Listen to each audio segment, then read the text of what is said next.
Əziz abituriyentlər, gəlin belə bir suala baxaq.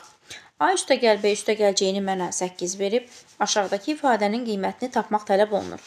Mən bunun üçün üçbucaq qaydasından istifadə edəcəm.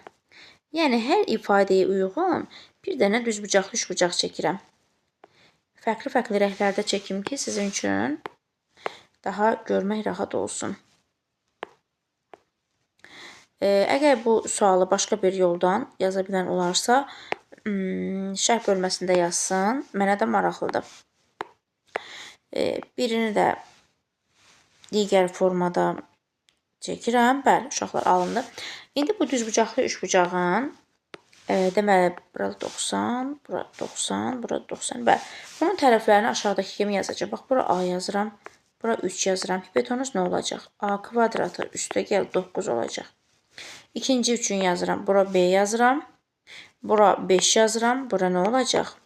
B kvadratı üstəgəl 25 olacaq. Bəs sonuncuya nə yazıram? Bura C 7. Bura nə olacaq?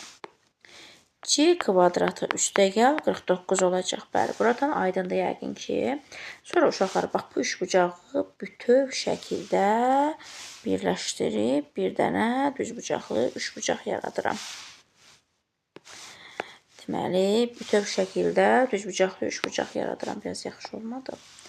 Bəli, buradan bu şəkildə belə bir düzbucaqlı üçbucaq yaradıram.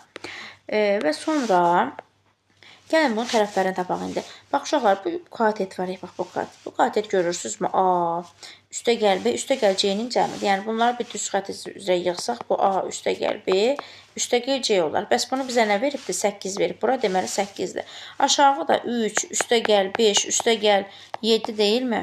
Bu neçə eləyir? 15 eləyir. İndi Pifagora görə 8-in kvadratı üstəgəl 15-in kvadratı mənə 17-nin kvadratını vermirmi? Pifagora ədədlərdir də. Deməli, bu ifadənin qiyməti nə olacaq? Topla burada nə oldu? Elə 17 oldu. Demək ki, elə bu ifadə mənim düzbucaqlı üçbucağımın hipotenuzu imiş. Çox sağ olun uşaqlar.